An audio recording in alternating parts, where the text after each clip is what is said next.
দিল্লির মসনদ থেকে শত শত মাইল দূরে এক কোণে পড়ে থাকা বাংলা কিভাবে মুঘল সাম্রাজ্যের সবচেয়ে দামি রত্ন হয়ে উঠল।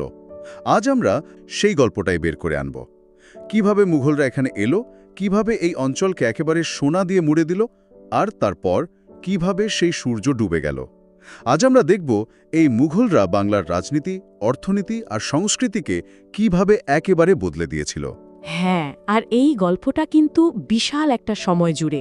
আমরা শুরু করব সেই 1526 সাল থেকে, যখন বাবর সবে ভারতে পা রাখছেন, আর শেষ করব 1764 সালের বক্সারের যুদ্ধের পর। কিন্তু শুরুতেই একটা কথা পরিষ্কার করে নেওয়া ভালো, এটা শুধু রাজা বাদশাহ আর তলোয়ারের ঝনঝনানির গল্প নয়। এর ভেতরে লুকিয়ে আছে অসাধারণ সব প্রশাসনিক চাল, তাক লাগানো স্থাপত্য আর এমন এক অর্থনৈতিক সমৃদ্ধির কথা যার ছোঁয়া আজও রয়ে গেছে। তাহলে গোড়া থেকেই শুরু করা যাক। বাবর তো পানিপথের যুদ্ধে জিতে দিল্লি দখল করলেন, কিন্তু বাংলায় মুঘলদের পা পড়ল তার ছেলে হুমায়ুনের হাত ধরে। হুমায়ুন নাকি বাংলার সবুজ আর আবহাওয়ায় এতটা মুগ্ধ হয়েছিলেন যে তিনি এর রাজধানী গৌড়ের নামই দিয়ে ফেলেছিলেন জান্নাতাবাদ বা স্বর্গের শহর। হ্যাঁ, আর এই জান্নাতাবাদ নামটাই একটা প্রতীকী ব্যাপার।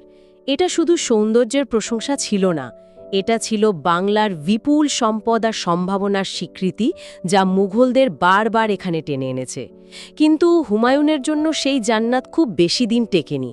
তাকে খুব বাজেভাবে আফগান নেতা শেরশাহ সুরির কাছে হেরে বাংলা ছাড়তে হয়েছিল। এই ব্যাপারটা আমার কাছে খুব অদ্ভুত লাগে। দিল্লির বাদশাহ, এত বড় শক্তি, তিনি বাংলার মাটিতে এসে একজন আঞ্চলিক নেতার কাছে হেরে গেলেন। তার মানে কি তখনকার বাংলা দখল করা এতটাই কঠিন ছিল? ঠিক এই পয়েন্টটাই জরুরি। হুমায়ুনের পরাজয় প্রমাণ করে যে বাংলা তখন দিল্লির কাছে কোনো সহজ লক্ষ্য ছিল না। এখানকার স্থানীয় শক্তি, বিশেষ করে আফগানরা, ভীষণ শক্তিশালী ছিল। আর শেরশাহ সুরি তো শুধু একজন সাধারণ বিদ্রোহী নেতা ছিলেন না, তিনি ছিলেন একজন অবিশ্বাস্য দূরদর্শী প্রশাসক। শেরশাহের শাসনকাল খুব অল্প সময়ের হলেও তিনি এমন কিছু প্রশাসনিক সংস্কার করেছিলেন যা মুঘলরা পরেও সাদরে গ্রহণ করে নেয়। যেমন ধরুন, যোগাযোগ ব্যবস্থা। তিনি সোনারগাঁও থেকে পেশোয়ার পর্যন্ত প্রায় 3000 মাইল লম্বা এক রাস্তা তৈরি করেন, যা পরে গ্র্যান্ড ট্রাঙ্ক রোড নামে পরিচিত হয়। ভাবুন একবার, 16 শতকে এমন একটা হাইওয়ে। অবিশ্বাস্য।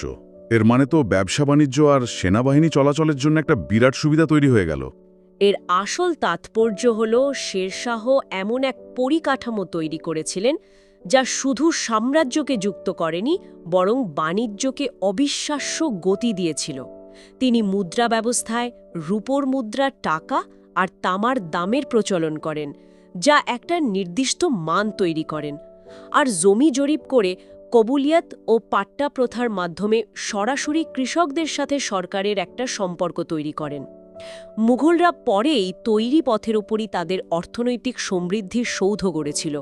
অর্থাৎ শেরশাহের পরাজয়ের পরও তার নীতিগুলোই কিন্তু জয়ী হয়েছিল।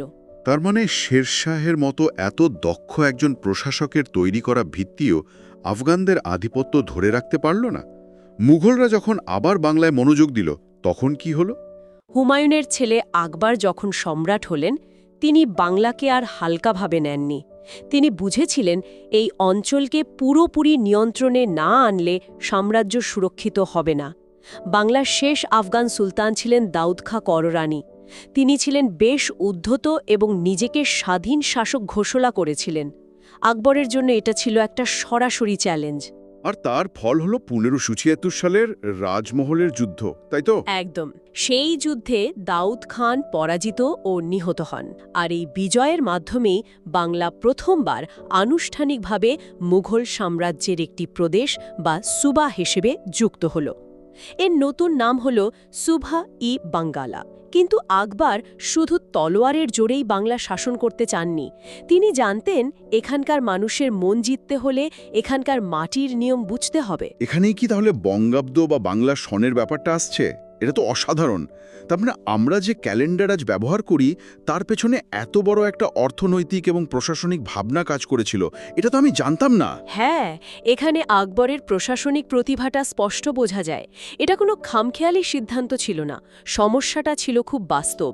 মুঘলরা খাজনা আদায় করত ইসলামিক হিজরি ক্যালেন্ডার অনুযায়ী, যা চাঁদের উপর নির্ভরশীল, কিন্তু বাংলার চাষবাস হতো সৌর বছর বা সূর্যের হিসেব মেনে। ফলে ফসল ওঠার সময়ের সাথে খাজনা দেওয়ার সময়ের কোনো মিল থাকছিল না। কৃষকদের ওপর প্রচণ্ড চাপ পড়ত। তার মানে আকবর একটা নতুন ক্যালেন্ডার চালু করলেন, যেটা কৃষকদের ফসল কাটার চক্রের সাথে মিলিয়ে তৈরি। ঠিক ধরেছেন, 1584 সালে তিনি এই নতুন সন চালু করেন, যা কৃষকের ফসল তোলার সময়কে খাজনা আদায়ের সময় হিসেবে নির্দিষ্ট করে দেয়। এটা ছিল স্থানীয় বাস্তবতাকে কেন্দ্রীয় শাসনের সঙ্গে মিলিয়ে দেওয়ার এক চমৎকার উদাহরণ। এর ফলে শুধু খাজনা আদায় সহজ হল না, বাংলার বিশাল কৃষি অর্থনীতিও মুঘল সাম্রাজ্যের সাথে একীভূত হয়ে গেল। আচ্ছা, বঙ্গবদ্ধ তো না হয় কৃষকদের সুবিধার জন্য হলো, কিন্তু এত বড় একটা প্রদেশকে প্রশাসনিকভাবে চালানোর জন্য, কর্মকর্তাদের নিয়ন্ত্রণে রাখার জন্য আকবরের হাতে কি কোনো বিশেষ ব্যবস্থা ছিল? অবশ্যই ছিল, আর সেটার নাম মনসুবদারি প্রথা। এটা ছিল একটা মিলিটারি অ্যাডমিনিস্ট্রেটিভ ব্যবস্থা। প্রত্যেক উচ্চপদস্থ কর্মকর্তাকে একটি মনসব বা পদমর্যাদা দেওয়া হতো, এবং সেই অনুযায়ী তাদের নির্দিষ্ট সংখ্যক সৈন্য ও ঘোড়া রাখতে হতো। এর বিনিময়ে তারা বেতন হিসেবে জমি বা জায়গির পেত। এই ব্যবস্থাটা একটা অনুগত আমলাতন্ত্র তৈরি করেছিল, যা দিল্লি থেকে বাংলা পর্যন্ত পুরো সাম্রাজ্যকে এক সুতোয় বেঁধে রেখেছিল। আবুল ফাজলের লেখা আইন-ই-আকবরীতে আমরা তৎকালীন বাংলার রাজস্ব, ফসল আর সামাজিক রীতিনীতির বিস্তারিত বর্ণনা পাই, যা এই ব্যবস্থারই ফসল। আকবরের পর বাংলায় মুঘল শাসন আরও মজবুত হয়, বিশেষ করে সুবাদারদের আমলে। এই সময়টাকেও তো বাংলার স্বর্ণযুগ বলা হয়। হ্যাঁ, বিশেষ করে সম্রাট জাহাঙ্গীরের সময় থেকে এই স্বর্ণযুগের শুরু। তখন পর্যন্ত বাংলা একটা বড় চ্যালেঞ্জ ছিল 12 ভূঁইয়া। এই 12 ভূঁইয়া আসলে কারা ছিলেন? কোনো নির্দিষ্ট 12 জন রাজা? এরা ছিলেন বাংলার ছোট বড় জমিদার বা চিফটেন্সদের একটি জোট, যারা দিল্লির শাসন মানতে নারাজ ছিলেন। এদের মধ্যে সবচেয়ে বিখ্যাত ছিলেন ঈসা খাঁ এবং তার ছেলে মুসা খাঁ। তারা ভাটি অঞ্চলে, অর্থাৎ আজকের ঢাকা ও তার আশপাশ, নিজেদের একরকম স্বাধীন রাজ্য চালাতেন। জাহাঙ্গীরের পাঠানো সুবাদার ইসলাম খান চিশতি প্রথম এই 12 ভূঁইয়াদের চূড়ান্তভাবে দমন করেন। আর তিনি তো ঢাকাকে বাংলার রাজধানী বানান, তাই না? হ্যাঁ, এবং এটা ছিল একটা মাস্টার স্ট্রোক। 1610 সালে তিনি রাজমহল থেকে রাজধানী সরিয়ে আনেন ঢাকায়। কারণ ঢাকা ছিল বাংলার ঠিক মাঝখানে, এবং এখান থেকে নদীপথে পুরো ভাটি অঞ্চলকে নিয়ন্ত্রণে রাখা সহজ ছিল। সম্রাটের প্রতি সম্মান দেখিয়ে তিনি ঢাকার নাম রাখেন জাহাঙ্গীরনগর। এই মুহূর্ত থেকেই ঢাকা প্রতীত অর্থে বাংলার রাজনৈতিক ও অর্থনৈতিক কর্মকাণ্ডের কেন্দ্রবিন্দু হয়ে ওঠে। আমরা ইসলাম খান বা মীর জুমলার কথা শুনলাম, কিন্তু যখনই মুঘল বাংলার কথা ওঠে সবার আগে শায়েস্তা খানের নাম আসে। তার সময়ে এমন কি বিশেষ ঘটেছিল যে তার শাসনকালটা কিংবদন্তি হয়ে গেল? শায়েস্তা খান ছিলেন আওরঙ্গজেবের মামা, এবং তিনি 2 দফায় প্রায় 22 বছর বাংলা শাসন করেন। তার সময় বাংলায় রাজনৈতিক স্থিতিশীলতা চূড়ায় পৌঁছায়। কোনো বড় ধরনের বিদ্রোহ ছিল না, বাইবের আক্রমণও ছিল না। এই শান্তির ফলে কৃষি ও বাণিজ্যে এক অভূতপূর্ব উন্নতি হয়। আর তখনই সেই বিখ্যাত প্রবাদটা চালু হয়, টাকায় 8 মণ চাল। এই কথাটা তো আমরা সবাই শুনেছি, কিন্তু এটা কি শুধুই একটা কথার কথা, নাকি এর পেছনে সত্যি কোনো অর্থনৈতিক ভিত্তি আছে? এর শক্ত অর্থনৈতিক ভিত্তি আছে। এর মানে হলো জিনিসপত্রের দাম ছিল অবিশ্বাস্য রকম সস্তা, কারণ তখন বাংলায় এত বিশাল পরিমাণে ফসল আর পণ্য উৎপাদিত হতো যে যোগান ছিল চাহিদার চেয়ে অনেক বেশি। বাংলা তখন ছিল গোটা ভারতের শস্য ভাণ্ডার। চাল, চিনি, মসলিন কাপড় আর সিল্ক এসব ইউরোপ পর্যন্ত রপ্তানি হতো। কিন্তু এই অবিশ্বাস্য সস্তা শ্রম আর পণ্যের প্রাচুর্যই হয়তো বাংলার জন্য কাল হয়েছিল। ইউরোপীয় বণিকরা, বিশেষ করে ইংরেজরা, ঠিক এই কারণেই বাংলার দিকে আকৃষ্ট হয়। একদিক দিয়ে দেখলে এই সমৃদ্ধি ঔপনিবেশিক শোষণের দরজা খুলে দিয়েছিল। বাহ, এটা তো একদম অন্যরকম একটা দৃষ্টিকোণ। তার মানে বাংলার শক্তি তার দুর্বলতার কারণ হয়ে দাঁড়ায়। শায়েস্তা খানের সময়ের স্থাপত্য নিয়েও তো অনেক কথা শোনা যায়। অবশ্যই, এই অর্থনৈতিক সমৃদ্ধির ছাপ দেখা যায় স্থাপত্যেও। যদিও ঢাকার লালবাগ কেল্লার কাজ শুরু করেছিলেন শাহজাদা আজম, কিন্তু এর অনেকটা অংশই শায়েস্তা খানের তত্ত্বাবধানে হয়। তার মেয়ের সমাধিসৌধ, যা পরী বিবির মাজার নামে পরিচিত, সেটি এই কেল্লার ভেতরেই। এছাড়া ঢাকার ৭ গম্বুজ মসজিদও তার সময়ের এক দারুণ নিদর্শন। এগুলো শুধু সুন্দর দালান নয়, এগুলো ছিল ঢাকায় কেন্দ্রীভূত মুঘল শক্তি আর ঐশ্বর্যের প্রতীক। আর তার সবচেয়ে বড় সামরিক সাফল্য ছিল চট্টগ্রাম দখল করা। তিনি জলদস্যুদের তাড়িয়ে চট্টগ্রামকে মুঘল সাম্রাজ্যের অন্তর্ভুক্ত করেন এবং এর নাম দেন ইসলামাবাদ। তাহলে একদিকে যখন শায়েস্তা খানের মতো সুবাদাররা বাংলাকে সমৃদ্ধির শিখরে নিয়ে যাচ্ছেন, তখন অন্যদিকে দিল্লিতে আওরঙ্গজেবের মৃত্যুর পর মুঘল সাম্রাজ্য ধীরে ধীরে দুর্বল হয়ে পড়ছে। এর প্রভাব বাংলায় কিভাবে পড়ল? খুব গুরুত্বপূর্ণ একটা প্রশ্ন। কেন্দ্রীয় শক্তি দুর্বল হলে যা হয়, প্রদেশের শাসকরা শক্তিশালী হয়ে ওঠেন। বাংলায় ঠিক তাই হল। মুর্শিদ কুলি খান নামে একজন অত্যন্ত দক্ষ কিন্তু উচ্চাকাঙ্ক্ষী প্রশাসককে অরঙ্গজেব বাংলার দেওয়ান বা রাজস্ব কর্মকর্তা হিসেবে পাঠান। ১৭১৭ সাল নাগাদ তিনি একাধারে সুবাদার ও দেওয়ানের ক্ষমতা পেয়ে যান এবং কার্যত বাংলার প্রথম আধা স্বাধীন শাসক বা নবাব হয়ে ওঠেন। আধা স্বাধীন কেন? তিনি কি পুরোপুরি বিদ্রোহ করেছিলেন? না, এটা সরাসরি বিদ্রোহ ছিল না, বরং কেন্দ্রীয় দুর্বলতার সুযোগ নেওয়া। মুর্শিদ কুলি খান বা তার পরের নবাবরা, যেমন আলীবর্দী খান, তখনও নিজেদের মুঘল সম্রাটের প্রতিনিধি হিসেবেই পরিচয় দিতেন।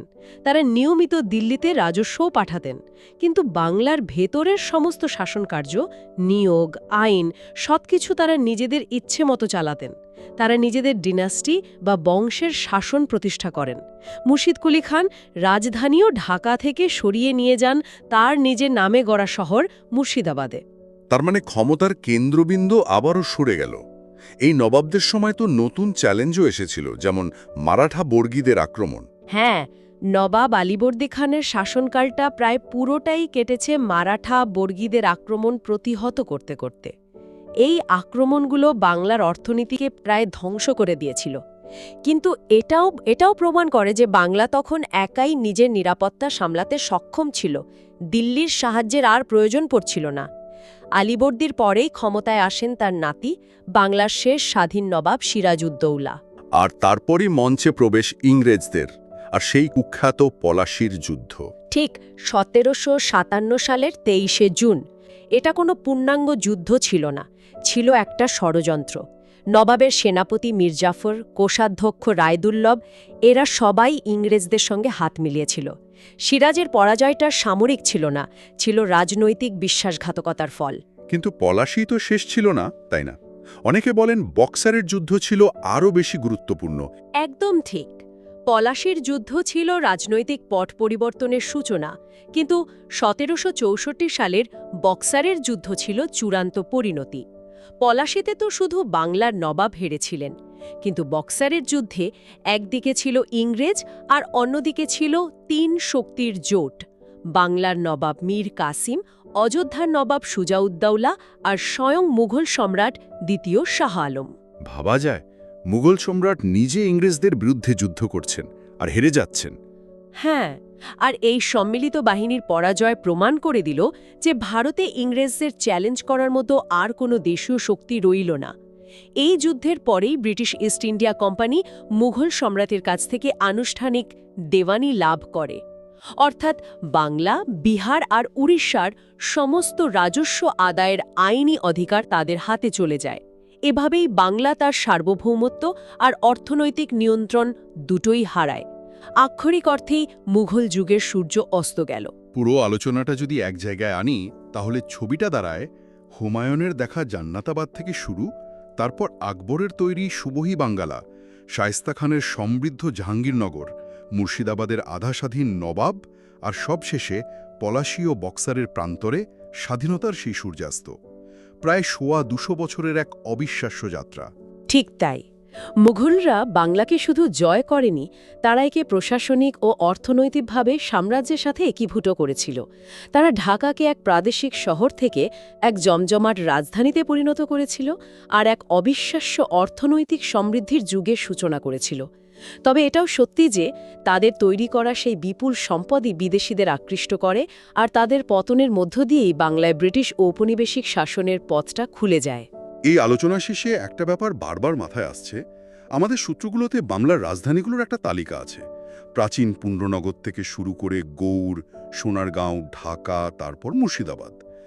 একটা যুগ আর তার শাসকের চিন্তাভাবনা যেন এই রাজধানী বদলের মধ্যে দিয়েই ফুটে উঠছে। খুব ইন্টারেস্টিং একটা পর্যবেক্ষণ, আর এর ওপর ভিত্তি করেই হয়তো আমাদের আজকের শেষ প্রশ্নটা ভাবা যেতে পারে। একজন শাসকের রাজনৈতিক আর অর্থনৈতিক অগ্রাধিকার কিভাবে তার রাজধানীর পছন্দকে প্রভাবিত করে? আর আরও নির্দিষ্ট করে যদি ভাবি, নদীভিত্তিক দেশের ভেতরের রাজধানী যেমন ঢাকা বা মুর্শিদাবাদ থেকে ক্ষমতার কেন্দ্র যখন ব্রিটিশদের হাতে সমুদ্র উপকূলবর্তী এক নতুন শহর কলকাতায় সরে গেল, এই পরিবর্তনটা আসলে কোন নতুন যুগের ইঙ্গিত দিচ্ছিল?